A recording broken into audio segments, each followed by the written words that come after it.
যুবভারতী স্টেডিয়ামে আন্তর্জাতিক footballer Messi কনসার্টকে কেন্দ্র করে যেভাবে আয়োজকরা ব্যর্থ হয়েছেন তাতে কলকাতার সম্মান হেট হয়েছে। এবার এই নিয়ে প্রতিবাদ কংগ্রেসের। প্রশাসনিক ব্যর্থতার দায় নিয়ে অবিলম্বে রাজ্যের ক্রীড়া মন্ত্রীর পদত্যাগের দাবিতে আজ দক্ষিণ কলকাতা জেলা কংগ্রেসের পক্ষ থেকে হাজরা মোড়ে বিক্ষোভ সংগঠিত করা হয়।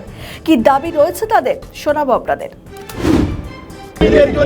সম্পূর্ণ লজ্জা। তার কারণ দেখুন, যারা কষ্টের টাকা দিয়ে ফ্যানরা এত হাজার হাজার মানুষ টিকিট কিনলো, তারা মেসিকে দেখতে পেল না। দেখতে পেল কে? ঘিরে ধরলো কে? Political powerful privilege creamy layer class পশ্চিমবঙ্গে, কলকাতার।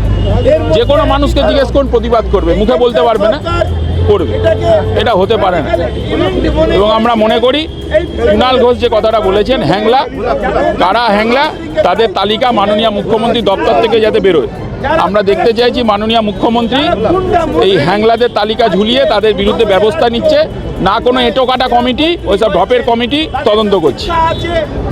আমরা তাই কলকাতার মানুষের মুখ পুড়ল।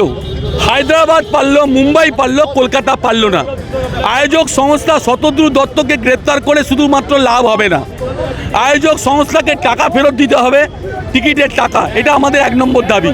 দ্বিতীয় দাবি, ক্রীড়ামন্ত্রী অরূপ বিশ্বাসের পদত্যাগ করতে হবে এবং দমকল মন্ত্রী সুজিত বসুর পদত্যাগ দাবি করছি, পদত্যাগ দিতে হবে। এবং পাশাপাশি যে মেসিকে কেন্দ্র করে যে আধিক্ষেতা, যে হ্যাংলাপনা, যে মন্ত্রী পরিষদ, মন্ত্রীর পরিবার, মন্ত্রীদের যারা সিকিউরিটি এবং ব্যুরোক্রেট যারা আছে, তারা আজকে মেসিকে ঘিরে রাখলো। আজকে কলকাতা পুলিশ ফেলিওর, আজকে সরকার ফেলিওর, ক্রীড়া দপ্তর ফেলিওর। আজকে কলকাতার মানুষ হিসেবে আমাদের লজ্জায় মাথা হেট হয়ে গেছে। যেটা হায়দ্রাবাদ পারলো, মুম্বাই পারলো, সেটা কলকাতা পারলো না।